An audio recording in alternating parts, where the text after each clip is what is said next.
وَإِذَا لَقُوا الَّذِينَ آمَنُوا قَالُوا آمَنَّا. اب دیکھیے ایک بات بڑی عجیب سامنے آئے گی کہ جس طرح منافقین مسلمانوں میں تھے ایسے ہی منافقین یہود میں بھی تھے. یہود میں سے کچھ لوگ ایسے تھے کہ جن پر حق جب منکشف ہو گیا اور کچھ ان کی صالح فطرت بھی تھی، اب وہ آنا چاہتے تھے اسلام کی طرف، لیکن اپنے خاندان کو، گھر والوں کو، اپنے کاروبار کو، اپنے قبیلے کو چھوڑنا بھی ممکن نہیں تھا. اور قبیلوں کی سرداری جو ہے وہ ان کے علماء یہود کے پاس ہے. تو دل ان کے کچھ صاف ساتھ آ چکے تھے اہل ایمان کے، اور جب وہ اہل ایمان سے ملتے تھے تو کبھی کبھی باتیں بھی بتا دیں، ہاں یہ بات جو محمد کہہ رہے یہ تورات میں لکھی ہوئی تھی، واقعی یہ بات یوں ہی تھی. اب اس کے بعد جب وہ جاتے تھے اپنے شیاطین کے پاس، وہی شیاطین ان کے علماء، ان کے بڑے سرکردہ لوگ، تو وہ جا کر انہیں ڈانٹ ٹپٹ کرتے تھے، بے وقوفو یہ کیا کر رہے ہو، تم یہ بات بتا رہے ہو انہیں تاکہ اللہ کے ہاں جا کر وہ تم پر حجت قائم کرے کہ انہیں پتا تھا اور پھر بھی انہوں نے نہیں مانا. اب یہ ان کا آپس کا مکالمہ ہو رہا ہے. وَإِذَا لَقُوا الَّذِينَ آمَنُوا قَالُوا آمَنَّا.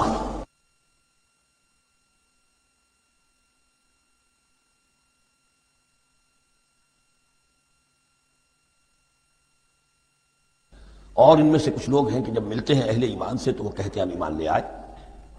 وَإِذَا خَلَا بَعْضُهُمْ إِلَىٰ بَعْضٍ. اور جب وہ خلوت میں ہوتے ہیں ایک دوسرے کے ساتھ، قالوا وہ کہتے ہیں أَتُحَدِّثُونَهُمْ کیا تم بتا رہے ہو ان کو، بِمَا فَتَحَ اللَّهُ عَلَيْكُمْ وہ باتیں جو اللہ نے کھولی ہیں تم پر، لِيُحَاجُّوكُمْ بِهِ عِندَ رَبِّكُمْ کہ وہ تم پر حجت قائم کریں تمہارے رب کے پاس کہ اللہ اس نے مانا تھا کہ ہاں تورات میں یہ ہے، تو تم ذرا عقل سے کام لو اور یہ حقیقتیں جو تورات کے ذریعے سے ہمیں معلوم ہے مسلمانوں کو مت بتاؤ. اس پر اللہ کا تبصرہ کیا ہے، افلا تعقلون. یہ تو ابھی انہی کا قول ختم ہوا کہ کیا تم عقل نہیں ہے کہ تم ایسا بے وقوفی کا کام کر رہے ہو. اولا یعلمون، یہ تبصرہ اللہ کا، تو کیا یہ لوگ نہیں جانتے ان اللہ یعلم ما یسرون وما یعلنون کہ اللہ تو جانتا ہے وہ سب کچھ بھی جو وہ چھپاتے ہیں اور وہ سب کچھ بھی جسے وہ ظاہر کرتے ہیں. تو چاہے یہ باتیں مسلمانوں کو بتاؤ نہ بتاؤ، اللہ کی طرف سے تو محاسبہ ہو ہی جانا ہے، لہذا یہ بھی ان کی ناسمجھی کی دلیل ہے. اب آ رہی یہ مؤصل اہم بات جو میں نے آج ابتدا میں بیان کر دی تھی، وَمِنْهُمْ أُمِّيُّونَ. ان میں سے بھی ایک طبقہ تو ہے ان پڑھ لوگوں کا. اب دیکھیے امی اصل میں تو ایک طرح سے کہنا چاہیے کہ مشرکین عرب کے لیے لفظ ہے قرآن مجید میں. کیوں؟ ان کے اندر پڑھنے لکھنے کا رواج بھی نہیں تھا، کوئی آسمانی کتاب بھی ان کے پاس نہیں تھی. لیکن اب یہود کے بارے میں کہا جا رہا ہے جیسے آج مسلمان ہیں کہ اکثر و بیشتر مسلمان تو جاہل ہیں، چاہے پی ایچ ڈی کیا ہوا ہو، پی ایچ ڈی تو فزکس میں کیا ہوا ہے، قرآن کی الف بیتیں نہیں آتی، دین کے جو ہیں مبادی تک سے ناواقف ہیں، بہت پڑھے لکھے، اس کو ہمارے بعد لوگ کہتے ہیں پڑھے لکھے جاہل. آج کی عظیم اکثریت مسلمانوں کے پڑھے لکھے مسلمانوں کی وہ پڑھے لکھے جاہلوں پر مشتمل ہے. اس میں شامل کر لیجئے ہماری اکثریت جو ہے ہی بغیر پڑھی لکھی. تو انہیں کیا پتا، وہ تو سارا اعتماد کریں گے علماء پر. وہ بریلوی ہیں بریلوی علماء پر اعتماد کریں گے، کوئی دیوبندی ہے وہ دیوبندی علماء پر اعتماد کریں گے، کوئی اہل حدیث ہے وہ اہل حدیث علماء پر اعتماد کریں گے. منہم امیون. اب امیون کا سہارا کیا ہوتا ہے، منہم امیون لا یعلمون الکتاب الا امانیہ. وہ کتاب سے تو واقف نہیں ہوتے، اپنی کچھ خواہشات ہیں کہ جن کو جانتے ہیں. یہ خواہشات بعد میں کھل جائے گا. یہ خواہشات کیا ہیں، ہم تو اسرائیلی ہیں، ہم تو اللہ کے محبوب ہیں، ہم تو امت محمد میں ہیں، ہماری تو شفاعت ہو ہی جائے گی. یہ امانی ہے، تلک امانیہم. اور ہمیں تو جہنم میں داخل کیا بھی تو تھوڑے سے عرصے کے لیے، ہمیں نکال لیا جائے گا. یہ امانی ہے. تو ان کے پاس تو یہ تو ان امانی، امنیہ کہتے ہیں خواہش، امانی اس کی جمع ہے. یہ اپنی خواہشات، انگریزی کا لفظ صحیح تعبیر کرے گا وشفل تھنکنگ، یہ اپنی اس وشفل تھنکنگ کے سہارے جی رہے ہیں، علم ان کے پاس ہے ہی نہیں. وَإِنْهُمْ إِلَّا يَظُنُّونَ. اور وہ نہیں کچھ کر رہے مگر ظن و تخمین، گمان ہے، ان کے اپنے من گھڑت خیالات ہیں. فَوَيْلٌ لِّلَّذِينَ يَكْتُبُونَ الْكِتَابَ بِأَيْدِيهِمْ. تو اصل ہلاکت اور بربادی اور ویل کے بارے میں بعض روایات یہ بھی آئی ہیں کہ وہ جہنم کا وہ طبقہ ہے جس سے خود جہنم پناہ مانگتی ہے، سخت ترین. تو وہ ویل، وہ تباہی جو ہے ان کے لیے ہے جو کتاب لکھتے ہیں اپنے ہاتھ سے، ثم یقولون ھذا من عند اللہ، اور پھر کہتے ہیں یہ اللہ کی طرف سے ہے، لیشتروا بہ ثمنا قلیلا، تاکہ وہ حاصل کر لیں اس سے کچھ بڑی گھٹیا سی حقیر سی قیمت. یعنی فتویٰ نویسی جو اس کا معاملہ ہے. اب کوئی شخص آیا، اس نے ایک رائے پوچھی، انہوں نے اپنا جو بھی ہے وہ لکھا، کہا یہی دین کا تقاضا ہے، بس یہی علم ہے، یہی اللہ کی بات ہے. اب اس میں کتنا کچھ واقعتاً انہوں نے صحیح بات کہی ہے، کتنی ہٹ درمی سے کام لیا ہے، کتنی کسی رشوت کے مبنی کو رائے دی ہے، خود بدلتے رہے قرآن کو بدل دیتے ہیں، وہ کس درجہ فقیہان حرم بے توفیق. تو یہ ان کے علماء کا کردار تھا. ثم يقولون هذا من عند الله ليشتروا به ثمنا قليلا فويل لهم مما كتبت ايديهم. تو ہلاکت اور بربادی ہے ان کے لیے اس چیز سے کہ جو ان کے ہاتھوں نے لکھی. وَوَيْلٌ لَّهُم مِّمَّا يَكْسِبُونَ، اور ان کے لیے ہلاکت اور بربادی ہے اس کمائی سے جو وہ کر رہے ہیں۔ یہ سارا دھندا جو ہے فتویٰ فروشی کا اور دین فروشی کا، اس کے لیے تباہی وہ اپنے لیے مول لے رہے ہیں، اس سے کوئی ان کو اللہ تعالیٰ کے ہاں کوئی ثواب نہیں ملے گا۔ وقالوا، اب یہ آگے امانی، وقالوا لن تمسنا النار الا ایاما معدودہ، وہ کہتے ہیں ہمیں تو آگ چھو ہی نہیں سکتی، ہاں گنتی کے چند دن، صرف یہ کہ دوسروں کی آنکھوں میں دھول جھونکنے کے لیے کہ کوئی اعتراض نہ کر دے اللہ ہمیں آگ میں پھینکا جا رہا اور ان کو نہیں پھینکا جا رہا، یہ ہم سے بھی بدتر تھے کردار میں، تو شاید ان کا منہ بند کرنے کے لیے چند دن کے لیے ہمیں جہنم میں ڈال دیں گے پھر فوراً نکال لیں گے۔ وقالوا لن تمسنا النار الا ایاما معدودہ، اور وہ کہتے ہیں کہ نہیں چھو سکتی ہمیں آگ مگر گنتی کے چند دن۔ وَلَتَّخَذْتُمْ عِندَ اللَّهِ عَهْدًا، ان سے کہیے کیا تم نے اللہ سے کوئی عہد لے لیا ہے، کوئی قول و قرار ہو گیا ہے؟ فَلَن يُخْلِفَ اللَّهُ عَهْدَهُ، کہ تمہیں یہ یقین ہے کہ اللہ اپنے عہد کے خلاف نہیں کرے گا۔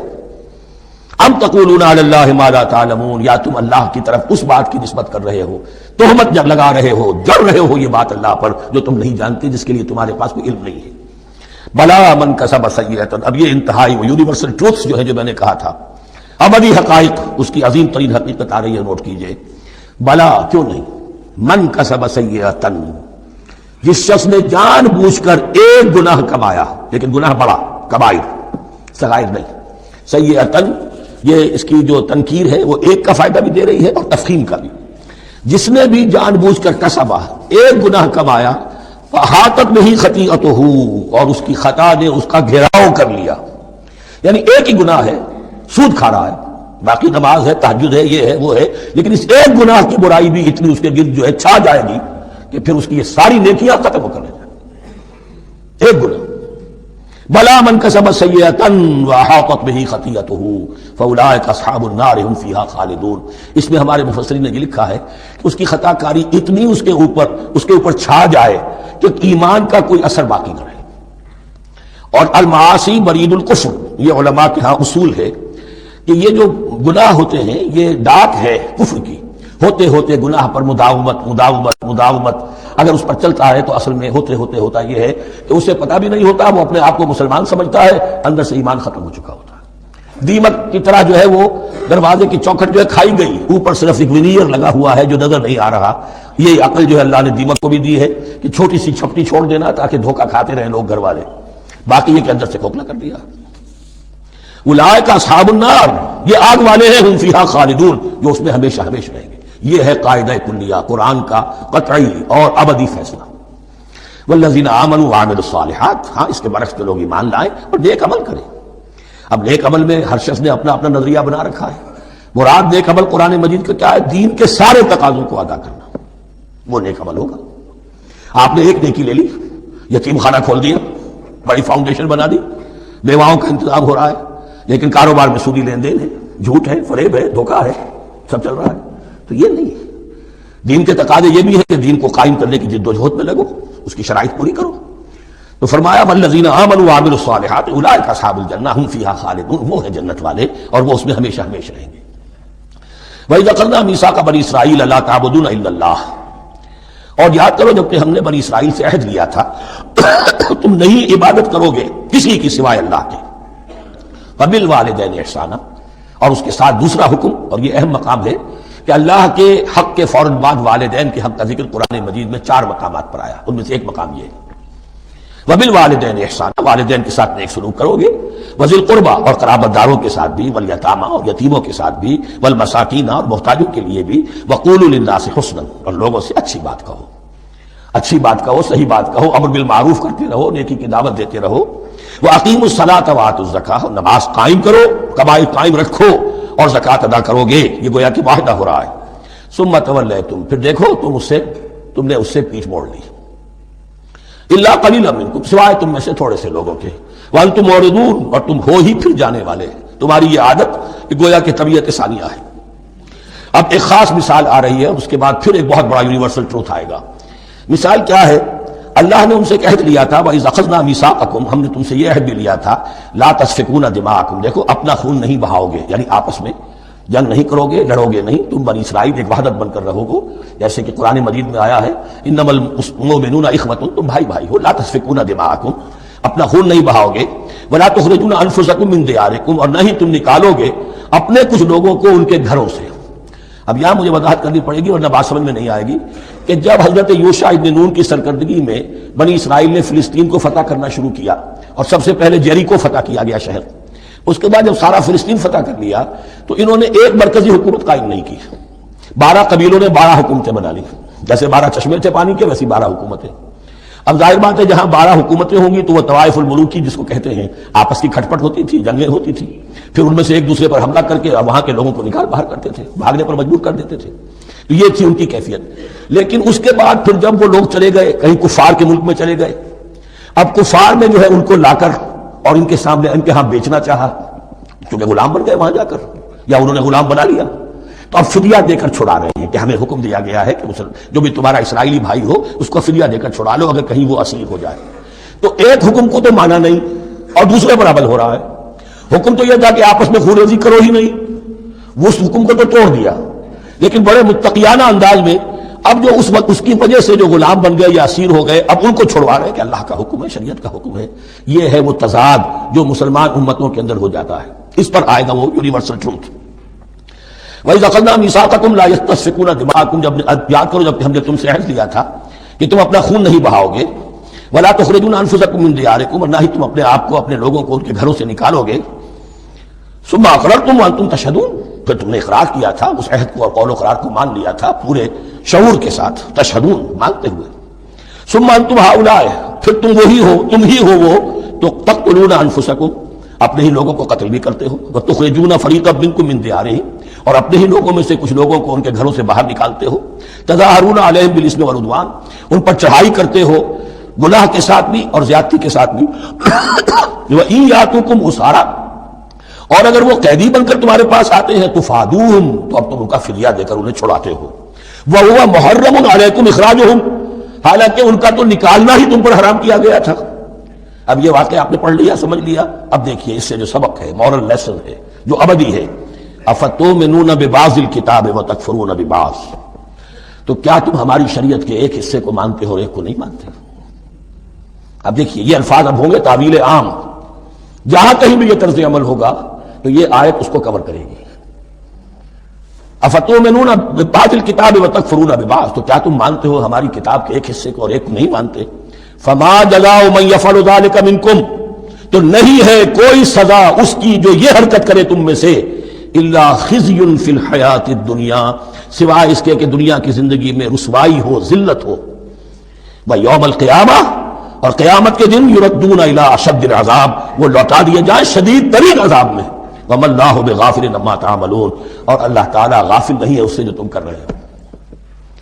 آج امت مسلمہ پر 100% یہ آیت منطبق ہو رہی ہے، پورے دین پر چلنے کو تیار نہیں، ہر گروہ نے کوئی ایک شے حلال کر لی اپنے لیے، ملازم پیشہ طبقہ ہے رشوت حلال ہے، کیا کرے اس کے بغیر گزارا نہیں ہوتا، کاروباری طبقہ ہے سود، کیا کرے اس کے بغیر تو یہ کاروبار چلتا نہیں، فلاں ہر ایک کے لیے، ہر ایک نے، یہ جو طوائف ہے ان سے جا کے پوچھیے وہ بھی کہتے کیا کریں ہمارا یہ دھندا ہے، ہم بھی محنت کرتی ہیں، مشقت کرتی ہیں۔ ابھی ٹی وی پر میں نے دیکھا بنگال کی پروسٹیٹیوٹس مسلمان جو ہیں ان کے کچھ انٹرویوز لیے گئے کہ ہم پر کیوں پابندی عائد کرنے کی کوشش کی جا رہی ہے، یہ بھی ایک محنت ہے جو ہم کرتی ہیں، اور یہ کہ ان میں سے آپ کو یہ بھی معلوم ہے کہ ان میں سے بعض ایسی ہوتی ہیں وہ جب محرم کے دن آئیں گے کالے کپڑے پہنے گی، جلوسوں کے ساتھ ہوں گی، اور یہ مزاروں کے اوپر اکثر و بیشتر وہی ہوتی ہیں، دمال کھیلتی ہیں، جو کچھ کرتی ہیں وہ نیکی ان کے ہاں بھی ہے۔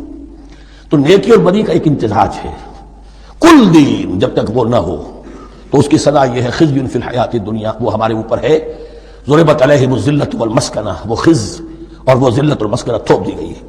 باقی رہ گیا قیامت کا معاملہ، ویوم القیامت یردون الی اشد العذاب، شدید ترین عذاب میں، تو اپنے طرز عمل سے تو ہم اس کے مستحق ہو گئے ہیں، باقی اللہ تعالیٰ کی رحمت جو ہے دستگیری فرما لے اس کا اختیار ہے۔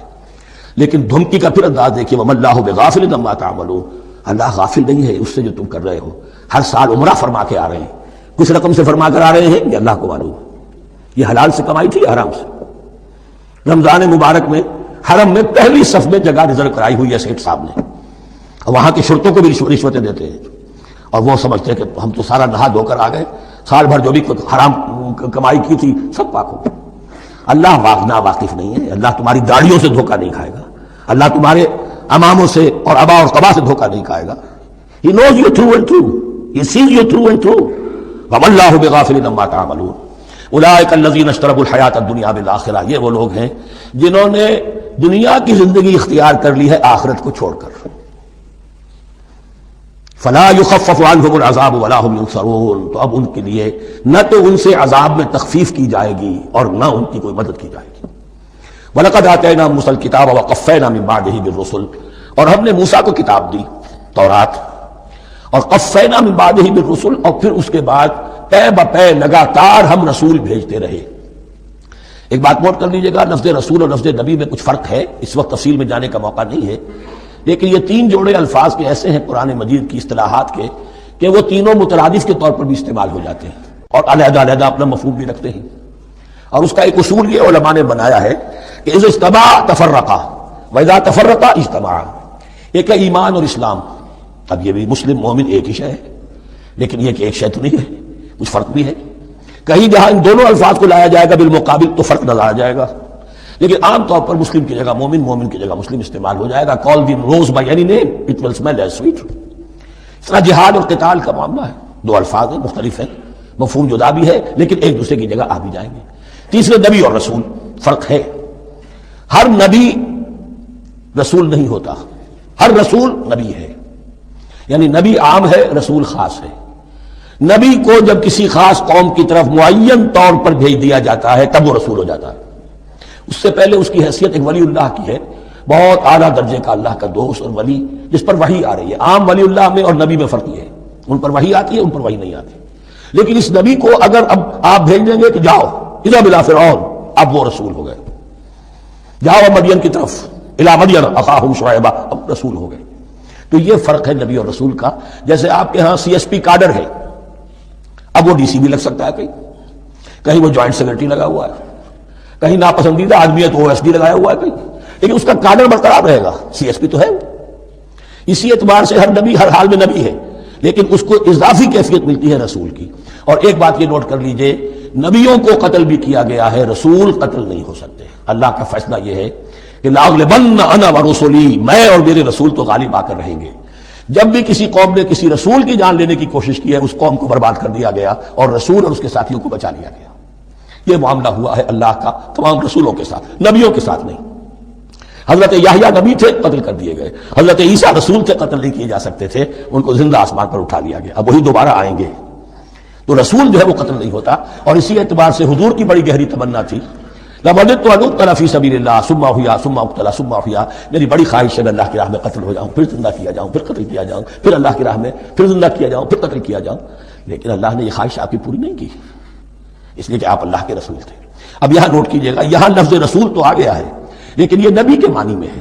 قفینا من بعدہ بالرسل، اس لیے کہ رسول حضرت موسیٰ کے بعد حضرت عیسیٰ ہی ہے.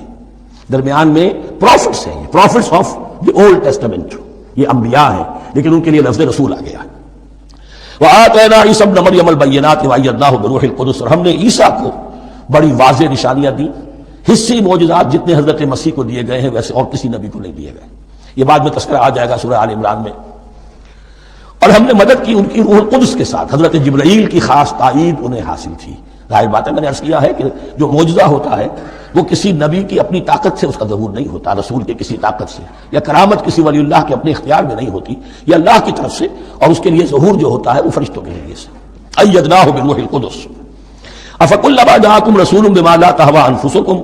اب یہاں پر تذکرہ ہو رہا ہے جو بھی کچھ یہود نے کیا حضرت مسیح کے ساتھ، وہ چونکہ معلوم ہے اس کا تذکرہ نہیں کیا، صرف اس پر تبصرہ ہو رہا ہے. تو جب بھی کبھی تمہارے پاس کوئی رسول آیا بما لا تہوی انفسکم، وہ چیز لے کر جو تمہارے جیوں کو تمہارے من کو بھائی نہیں، اچھی نہیں لگی، استکبرتم، تم نے استکبار کیا. وہی استکبار جو عزازیل نے کیا تھا اور ابلیس بن گیا. ابا واستکبر، استکبرتم ففریقا کذبتم وفریقا تقتلون. تو کچھ کو تو تم نے صرف ان کی تردید ہی کی اور کچھ کو تم نے قتل بھی کیا. تقتلون، تو یہ انبیاء کے قتل ہو سکتا ہے.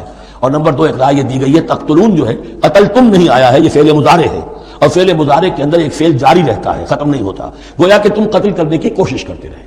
بعض لوگوں کی تو جان کے در پہ ہو گئے. وقالوا قلوبنا غلف، اور انہوں نے کہا ہے کہ ہمارے دل تو غلافوں کے اندر بند ہیں. یہ اس کو ملائیے پہلی آیت جو آج ہم نے پڑھی ہے، افتطمعون ان یؤمنوا لکم. تو اے مسلمانوں کیا تم یہ توقع رکھتے ہو اور چاہتے ہو کہ یہ تمہاری بات مان لیں گے؟ ان کی اس خواہش کے جواب میں جو وہ کہتے تھے وہ یہ قول ہے، وَقَالُوا قُلُوبُنَا غُلْفٌ، ہمارے دل خلافوں میں ہے، میاں تمہاری بات ہم پر اثر نہیں کر سکتی، جاؤ کسی اور سے بات کرو۔ آج بھی آپ کو یہ الفاظ سننے کو مل جائیں گے، قلوبنا غلف، ہمارے دل تو غلافوں میں ہیں، بڑے مضبوط ہیں، مستحکم ہیں، تمہاری بات اس میں گھر کر ہی نہیں سکتی۔ بل لعنہم اللہ بکفرہم، یہ ہے تفسیرہ جس کو یہ کہہ رہے ہیں کہ ہمارے دل محفوظ ہیں اور غلافوں میں ہیں، حقیقت میں تو ان پر لعنت ہو چکی ہے اللہ کی طرف سے ان کے کفر کی وجہ سے۔ فقلیلا ما یؤمنون، تو واقعتاً اب کم ہی ہوں گے ان میں سے جو ایمان لائیں گے۔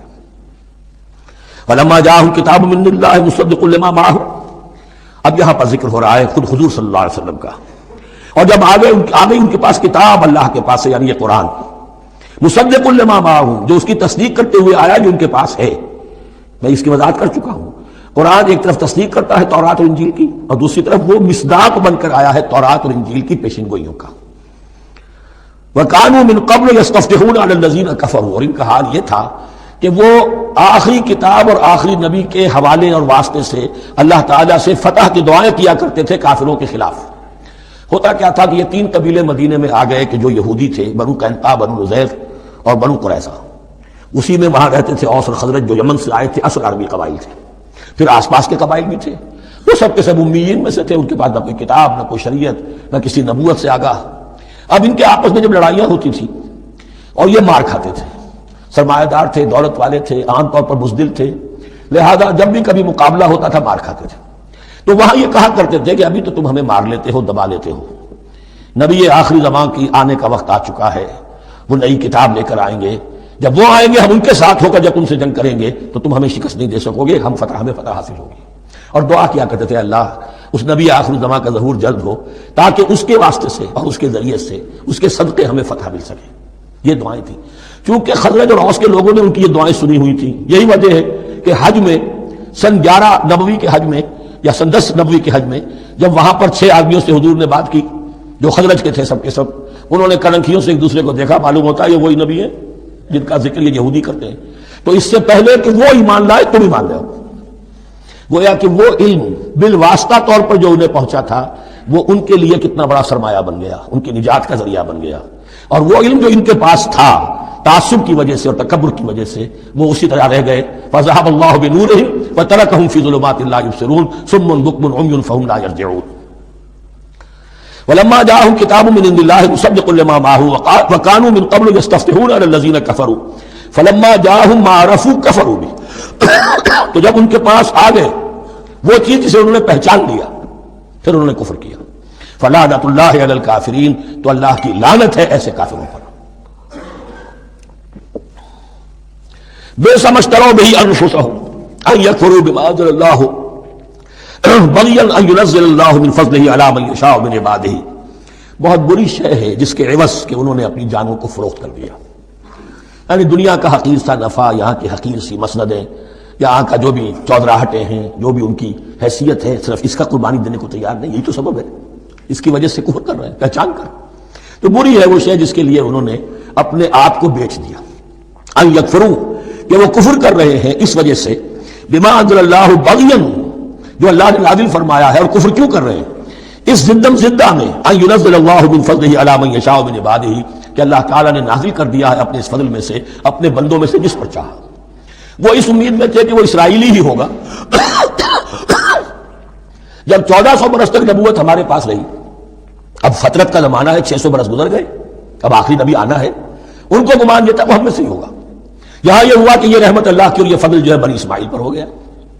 اس کی وجہ سے زدم زدہ بغین، اس بغین کے لفظ کو اچھی طرح نوٹ کر لیجئے، یہ اختلاف جو ہوتا ہے دین میں اس کا اصل سبب یہ بغین کا لفظ آئے گا بار بار قرآن مجید میں۔ یہ بغین کیا ہے؟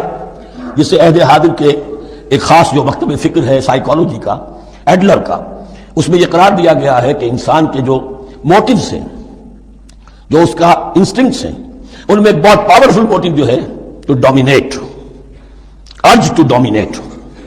میں اس کی بات کیوں مانوں، یہ کیوں نہ میری مانے، یہ ڈومینیشن۔ تو بغین، بغیا کے معنی بھی ہے حد سے بڑھنا، تجاوز کرنا۔